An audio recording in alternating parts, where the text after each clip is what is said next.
کہ ساری نعمتیں میری ہیں، مانتے نہیں۔ تو اللہ کا شکر تو ایسی بات ہے، قرآن مجید میں دوسرے مقام پر بھی فرمایا لئن شکرتم لازیدنکم، کسی شے کے بارے میں نہیں کہا، سب کے ساتھ نہ اگر چاہے گا، مگر یہاں کہا کہ اگر تم شکر کرو گے لازیدنکم۔ ڈاکٹر صاحب بھی بیٹھے ہیں، علم والے لوگ ہیں، لام ہے تاکید کا، پیچھے نون سکیلا تاکید کا، ضرور بالضرور میں ان کو اور زیادہ دوں گا۔ وعدہ کیا کہ تم حوصلہ تو کرو، جو میں نے دیا اس کو صحیح برتو، خلق خدا کے ساتھ نیک سلوک کرو، میں بہت زیادہ دوں گا۔ تو شکر جو ہے نا سارے دین کی بنیاد اسی پر قائم۔ حج کا مزہ بھی اسی وقت ہے، زکوٰۃ کا بھی، ہر عبادت کا، کہ اس شکر کے احساس کے ساتھ آدمی نیکی کرے کہ میرا مجھ میں کچھ بھی نہیں ہے، سب ہے تیرا، تیرا تجھ کو دیتے کیا جاتا ہے میرا، ہمارا پلے سے کچھ نہیں جاتا، اس کا یہ ہے۔ اور وہ قرآن کہتا ہے، ساری دنیا جانتے ہیں وَنَحْنُ الْوَارِثُونَ، کہ آخر تم چھوڑ کر چلے ہی جاتے ہو نا، موت آتی ہے اور سارا یہیں پڑا رہتا، پھر لے گا تم ساتھ، میں ہی وارث بنانا۔ تو پہلے ہی میرے حوالے کر دیتے، میرے نام پر دیتے، میرے بینک میں جمع ہوتا، تم آتے کھاتا کھلا ہوتا، جانا چوروں کا ڈر تھا، نہ بینک کے برباد ہو جانے کا کوئی خطرہ تھا، اس بینک میں تم نے نہیں جمع کرایا۔ تو شکر کے بارے میں اللہ تعالیٰ کے نیک بندے پکارتے گئے۔ ابو سعید خراج صوفی ہیں رحمۃ اللہ علیہ، فرماتے ہیں گر بر تن من زبان شبہ دھرم، اللہ کے نیک بندوں کے ساتھ ہم کیا غفلت میں ڈوبے ہوئے ہیں، کبھی نہیں سوچتے کہ میں کیا کہتا ہوں، میں اور میرا، تو ہے کچھ بھی نہیں، اس کا حکم ہے، بن گیا، جب چاہے گا مٹا دے گا۔ گر بر تن من زبان شبہ دھرم ہوئے۔ تو ابو سعید رحمۃ اللہ فرماتا ہے اگر میرے جسم پر ہر رونگٹا جو ہے یہ زبان بن جائے، یک شکر ہے جو 100,000 نہ تمہاں کر، تیرے لاکھوں شکر جو ہیں ان میں سے ایک بھی نہیں ہے، اس کا بھی حق نہیں ادا سکتا، ساری عمر سارے رونگٹے تیری ہم کرتے رہیں، اپنا کیا۔ حضرت موسیٰ علیہ السلام کے بارے میں آیا جب اللہ تعالیٰ نے وحی کی کہ موسیٰ میرا شکر ادا کر، تو موسیٰ اللہ کے نبی تھے، کلیم تھے، وہ راز کو سمجھ گئے، انہوں نے کہا اللہ تیرا شکر میں کس طرح ادا کر سکتا ہوں، کیونکہ جب میں شکر کروں گا تو وہ بھی تیری ایک نعمت ہوگی، تو نے زبان صحیح دی، میرے اندر ایمان پیدا کیا، بولنے کے لیے لفظ سکھائے، میرا اس میں کیا ہوگا جس سے میں اپنا طرف سے تیرا کوئی احسان اتاروں، سارا تو پھر تیرا ہی ہوگا۔ تو کہا یا موسیٰ الآن اشکرتنی، اب تو نے میرا شکر کیا، حیث علمت ان نعمہ منی، جب تجھے پتہ چل گیا کہ سب کچھ میرا ہے، تمہارا کچھ بھی نہیں ہے۔ میں نے نماز پڑھی، ابن قیم رحمۃ اللہ علیہ فرماتے ہیں جب بندہ کہتا میں نے نماز پڑھی، اللہ کہتا تو نے پڑھی، تو کہاں ہے، میں نے بنایا، عذاب میرے، تندرستی دی، ایسا بنایا کہ نیچے بھی ہو سکے سجدے میں، اگر پتھر کی طرح کھڑا ہی رہتا پھر کیا ہوتا، کچھ نہیں۔ اور جب کہتا اللہ تیری توفیق سے ہوا، پھر احسان مانتا، پھر کہتا ہاں میرے بندے تو نے کیا، انعام دوں گا۔ اس طرح کہے کہ تیری مہربانی سے ہوا تو پھر کہتا ہاں تو نے کیا، اور اگر کہ میں نے کیا کہتا نہیں، شرم کر، تو ہے کہاں سے کہہ سکتا۔ اس لیے بڑی پیاری بات کہی مولانا غلام رسول رحمۃ اللہ علیہ، فرماتے ہیں پاک منزہ خالق عالم بعد مثال نظیر، اس دنیا کا بنانے والا جو ہے نا پاک منزہ بے عیب، اس میں کوئی خامی اور نقص نہیں ہے، جو نقص اور عیب ہمیں نظر آتے ہیں وہ ہماری عقل کا فطور ہے، اللہ ان خامیوں سے پاک منزہ خالق عالم بعد مثال نظیر، اس کے برابر کوئی نہیں، کوئی نمونہ نہیں اس کا، وہ تنہا وحدہ لا شریک ہے، دم دم اللہ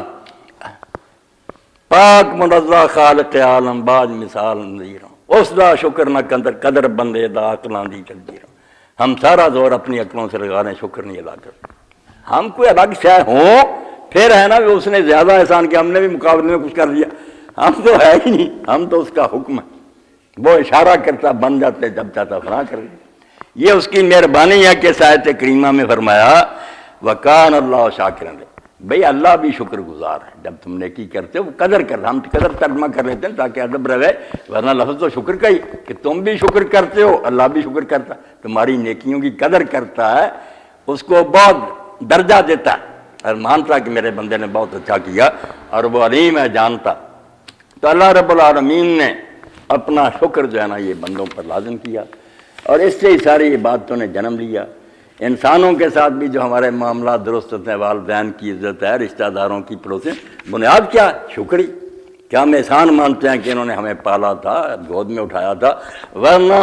جیسے علماء کہتے ہیں نا، وجوب شکر منم، یونیورسل لا جو ہے نا ساری دنیا پر جاری، اور جس پر جہان قائم ہے، مومن اب بے شک کافر، وہ یہی ہے کہ احسان کرنے والے کا احسان مانو اور اس کا شکریہ ادا کرو. کوئی تھینکس ہی کہہ دے، کوئی ان کے حقوق ادا کرے، خرچے دے، ساری اسی پر. بیوی کے سارے حقوق ہیں، رشتہ داروں کے کہ ان کی وجہ سے یار امن ہے، ڈاکوؤں چوروں سے بچاؤ، مل کر رہ رہے ہیں، ساری بنیاد اسی پر ہے کہ کسی کا کوئی احسان ہے اس کا معاوضہ تو حق دو. اسی پر اللہ تعالیٰ نے بنیاد رکھی ہے دین کی کہ میرا حق مانو، احسان مانو، اور اس کے لیے کلمے بھی اپنے رسولوں کے ذریعے سکھائے. اور سب سے بڑی بات یہ سمجھائی گئی کہ کتنی بڑی نعمت بھی ہونا، تو مقابلے میں ایک الحمدللہ کہہ دو، اللہ تعالیٰ اس کی بڑی قدر کرے. شکر و کل نعمت وین عظمت ان تحمد اللہ. کتنا بڑا احسان بھی رب نے فرمایا، اس کے معاوضے میں کوئی بل نہیں آئے گا، اتنا کہہ دے کہ الحمدللہ اللہ تیری مہربانی ہے، تیرا فضل ہے، دل سے. اور یہ احسان مند ہو کر سر جھکا اور پھر اس نعمت کو اس طرح استعمال کر جس کے لیے اللہ تعالیٰ نے دیا. یہ جو آیت میں نے سورہ ملک کی پڑھی تھی کہ تمہیں کان دیے ہیں، آنکھیں دی ہیں، دل دیے ہیں، قلیلا ما تشکرون، تم بہت کم قدر کرتے ہو. یہ کہ آنکھیں تو ملی تھیں کہ اس سے حق دیکھو، اچھی بات ہے، تم نے بدکاری شروع کر دی. کان ملے تھے کہ ان سے اچھی نصیحت، اللہ کا کلام سنو، تم نے اس کے گانے سننے شروع کر دی. دل ملے تھے اس سے تم دہریت اور انکار کی طرف چلے گئے. یعنی ہر نعمت کی بے قدری کی غلط استعمال کیا. حضرت معاویہ رضی اللہ تعالیٰ نے لکھا حضرت اmmul عائشہ صدیقہ رضی اللہ تعالیٰ عنہ کو کہ آپ کوئی نصیحت کریں مختصر. اماں نے ایک جملے میں ساری بات بیان کر دی جو میں اتنا سر کھپا رہا ہوں اور دفتر بھی اس پر خرچ ہو جائے، ختم نہیں ہو سکتے. اماں نے کہا معاویہ، اللہ تعالیٰ کی نعمتوں کا کم از کم حق یہ ہے کہ ان کو اللہ تعالیٰ کی ناراضگی اور مخالفت کے کاموں میں صرف نہ کر، کہ جس نے احسان کیا اس کے خلاف ہی استعمال کرنی شروع کر دی. اور اسرائیل صاحب رحمۃ اللہ علیہ نے مثال دی کہ کوئی شخص آپ کو ریوالور دیتا ہے کہ دشمن آئے گا تو اس سے بچا کر لینا، آپ وہی ریوالور لے جاتے ہیں اور اس سے جا کر اس کے بال بچے کو قتل کر دیتے. تو کتنی احسان فراموشی ہے نا. تو اللہ کی نعمتیں شیطان کی مرضی کے مطابق صرف کریں، اللہ کو ناراض کریں. شکر النعم اجتناب المحارم، کہ کم از کم احسان اللہ کا جو ہے اس کا حق یہ ہے کہ اس کی دی ہوئی نعمتیں حرام کاموں میں تو استعمال نہ کرو، اس کے خلاف برت رہے اس کی چیزیں. اسی لیے ایسے کافرین، اور کافر خود نہ شکرے کو کہتے ہیں. اللہ نے سب کو کہا کہ یہ نہ شکرے ہیں، نعمتیں میری ہیں، زمین میری پر رہ رہا ہے، آکسیجن میری کھا رہا ہے، لباس اور سواریاں اور خوشبوئیں اور پھل اور فروٹ ہر شے ہر لمحہ دے رہا ہوں، مگر نامراد میری مخالفت کریں. ان کافروں کا اگر انجام دوزخ کی آگ نہ ہو تو کیا. اس لیے اللہ تعالیٰ کا دین ایسے ایسے کلمات سکھاتا. حضرت نوح علیہ السلام کی جو تعریف اللہ تعالیٰ نے سب سے بڑی کی وہ سورہ بنی اسرائیل میں آپ پڑھ لیں، ذریۃ من حملنا مع نوح انہ کان عبدا شکورا. بہت پیارے جملوں میں اپنے بندے کو یاد کیا کہ تم سب نوح کی نسل ہو، سب تباہ ہو گئے تھے، کشتی میں جو سوار تھے ان میں سے بچے تو تم ان سے پیدا ہوئے. تو انہ کان عبدا شکورا، مبالغہ کا صیغہ استعمال کیا شکور، کہ وہ بہت زیادہ اللہ تعالیٰ کا شکر کرنے والا تھا. لفظ کذالک نجزی من شکر. دوسری جگہ آیا کہ جو ساری قوم تباہ کرنی تھی وہ سزا ملی تھی اس بات کی کہ انہوں نے میرے اس بندے کی مخالفت کی جو میرا شکر گزار تھا. سب سے اعلیٰ وصف یہ کہا کہ شکر گزار بندہ تھا نوح علیہ السلام. اور میں نے پڑھا کہ ائمہ اہل بیت فرمایا 10 مرتبہ صبح اور 10 مرتبہ شام نوح علیہ السلام یہ جملہ کہتے تھے. بڑا جملہ،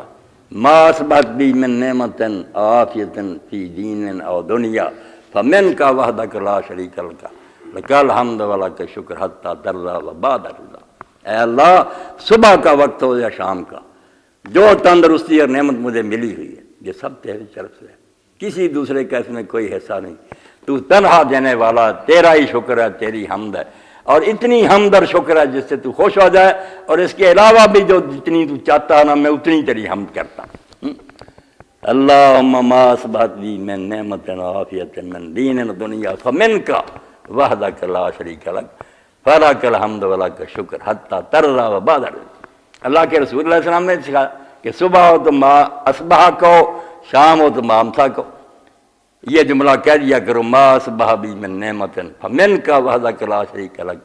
والا کا الحمد والا کا شکر، جو نعمت بھی صبح کے وقت ملی ہے شام کی صرف تیری طرف سے، نہ میرا کوئی کمال ہے نہ کوئی دوسرا دیتا، تیری حمد اور شکر دن رات۔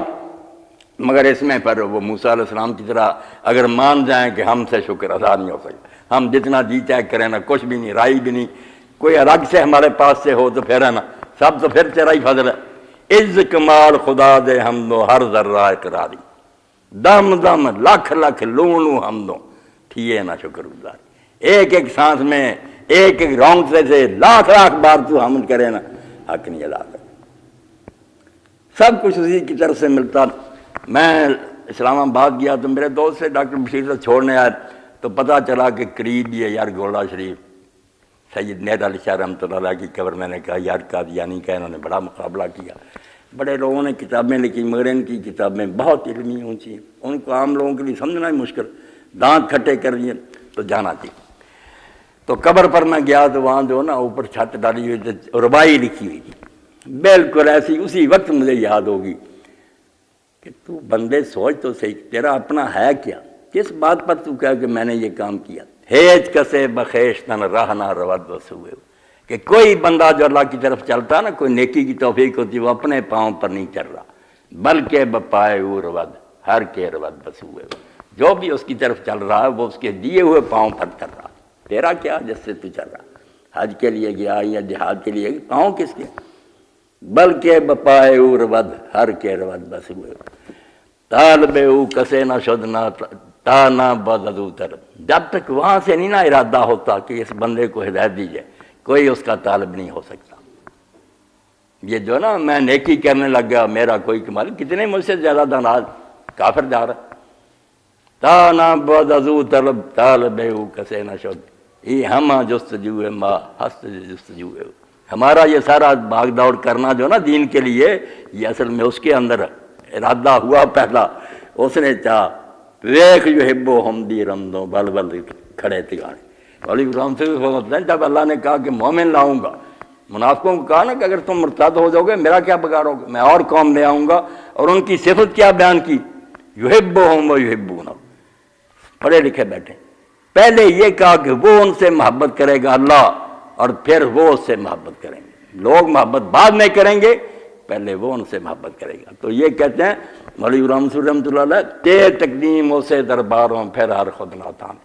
بندے کچھ بھی نہیں کرتے، پہل اس کی طرف سے ہوتی ہے۔ ویخ یحبو حمدی رمضوں ول ول کھڑے تگانے، کہتے ہیں شاید کو دیکھ لے، یحبہم پہلے ہے، یحبونہم بعد میں، تم محبت بعد میں کرتے ہو، وہ پہلے محبت کرتا ہے کہ شاید بھی مسجد میں آ جائے۔ اسی لیے مولانا روم فرماتے ہیں کہ سفر میں جا رہے تھے، ایک مالک تھا ایک غلام، مسجد آ گئی، غلام نے کہا جناب وضو ہے میرا، اگر اجازت ہے تو تھوڑی دیر کوئی میں 2 رکعت پڑھ گیا، نماز میں مزہ آیا، کچھ دیر لگی، اس نے کہا باہر سے تو اس کو کس نے روک رکھا کہ تو نکلتا نہیں، اس نے کہا اسی نے روک رکھا جو تجھے اندر نہیں آنے دیتا، بس روک اسی نے رکھا۔ تو کوئی نہیں، بندے جو ہے نا صاف سمجھے، جو غور کریں، کہیں اپنا وجود ملتا ہی نہیں، بنے ہوئے تو اس کے حکم سے جب چاہے گا مٹا دے۔ اس لیے وہ ربائی جو تھی نا دل پر اسی وقت نقش ہو گئی، تا نہ بددو طلب طالب او کسے نہ شد، یہ ہما جستجو ما ہست جستجو۔ اس لیے اللہ کی طرف سے مان کرنا احسان مند ہو جائے کہ مجھ سے اگر کوئی نیکی ہو رہی